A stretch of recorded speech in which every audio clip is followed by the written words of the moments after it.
আপনি যদি এখনই চোখ বন্ধ করেন, আপনি কোথায় নিজেকে কল্পনা করবে? একটা শহরে কিংবা একটা গ্রামের বাড়িতে? কিন্তু ভাবুন তো, যদি আপনার জন্মই হতো এক ভাসমান নৌকার উপরে আর সারা জীবনই কাটতো সমুদ্রের ঢেউয়ের বুকে। ভাবা যাচ্ছে না তো? এমনই এক জাতি রয়েছে এই পৃথিবীতে যাদের জীবনের প্রতিটা মুহূর্ত কাটে অথই জলে। এদের নাম বাজাও। চলো না জানি পৃথিবীর সবচেয়ে রহস্যময়, বিস্ময়কর আর এক কথায় সি জিপসি এই জাতির অবিশ্বাস্য জীবনযাত্রা। বাজাও বা সামা বাজাও নামের এই সম্প্রদায়ের বসবাস দক্ষিণ পূর্ব এশিয়ার সমুদ্র অঞ্চলে। তাদের পাওয়া যায় মালয়েশিয়া, ইন্দোনেশিয়া আর ফিলিপাইনের উপকূলীয় দ্বীপপুঞ্জে। তবে মজার বিষয় কি জানেন? তাদের জন্য বাড়ি মানে একটা কাঠের নৌকা আর মাটি মানে নেই। জন্ম থেকে মৃত্যু পর্যন্ত সবকিছু হয় সমুদ্রের মাঝে। আপনি এখন যে সময়টায় এই ভিডিওটি দেখছেন, বাজাওদের অনেকেই জানেন না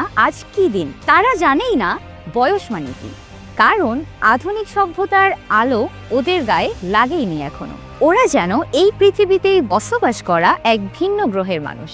বাজাওরা সমুদ্রের নিচে মাছ ধরেই জীবিকা চালায়। কিন্তু এখানেই চমক নয়, এই জাতির লোকেরা 10 থেকে 13 মিনিট পানির নিচে একটানা থাকতে পারে, কোনো অক্সিজেন সিলিন্ডার ছাড়া। তাদের চোখ পানির নিচেও পরিষ্কার দেখতে পারে। বাচ্চারা হাঁটার আগেই শিখে ফেলে সাঁতার আর ডুব দেওয়ার কৌশল। মাত্র 8 বছর বয়সে হয়ে ওঠে পেশাদার শিকারী। দীর্ঘদিন পানির সঙ্গে জীবন কাটানোর ফলে বাজাওদের শরীরের গঠন পর্যন্ত বদলে গেছে। তারা পানির নিচে চাপে সহজেই মানিয়ে নিতে পারে। শরীরের কিছু অঙ্গ অন্য মানুষের চেয়ে বড়, কিছু ছোট। সবই অভিযোজনের ফল। প্রকৃতি যেন নিজেই বানিয়েছে ওদের সমুদ্রের সন্তান হিসেবে। এই মানুষগুলো কোনো দেশের নাগরিক নয়, তাদের নেই পাসপোর্ট, ভোটার আইডি, এমনকি সরকারি সাহায্য পাওয়ার সুযোগও না। ওরা যেন পৃথিবীর একটা অফিসিয়ালি অদৃশ্য সম্প্রদায়। তবুও ওরা বাঁচে ভেসে ভেসে প্রজন্ম থেকে প্রজন্ম। তীর থেকে আধা কিলোমিটার দূরে সমুদ্রের মাঝে ওরা বানায় ছোট ছোট ঘর, বাঁশ আর কাঠ দিয়ে তৈরি।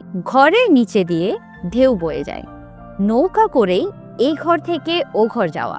কেউ কেউ বলে ওরা না যেন মানুষ, ওরা সাগরের আত্মা। ভাবতে পারেন, আমরা যেখানে 1 ঘন্টায় ইন্টারনেট না থাকলে অস্থির হয়ে যাই, ওরা সারা জীবন কাটিয়ে দেয় ইলেকট্রিসিটি, হাসপাতাল, এমনকি বয়স গুনার হিসেব ছাড়াই। এই ছিল বাজাও জাতির রহস্যময় জীবন। তাদের গল্প আমাদের শেখায় বেঁচে থাকার জন্য প্রযুক্তি নয়, দরকার মনোবল আর প্রকৃতির সঙ্গে মিশে যাওয়া ক্ষমতা। আপনার মতামত কি? আপনি কি বাজাওদের জীবন একদিনের জন্য হলেও কাটিয়ে দেখতে চান? কমেন্টে জানান আর ভিডিওটি শেয়ার করুন। এই অজানা জাতির কথা যেন আরও মানুষ জানতে পারে। এমনকি তথ্যবহুল স্টোরিগুলো নিয়মিত দেখতে সাবস্ক্রাইব করুন ফিউশন মিডিয়া। ফিরছি আবারও ভিন্ন কোনো গল্প নিয়ে। ততক্ষণ ভালো থাকুন, আপনাদের আশেপাশের মানুষদের ভালো রাখুন।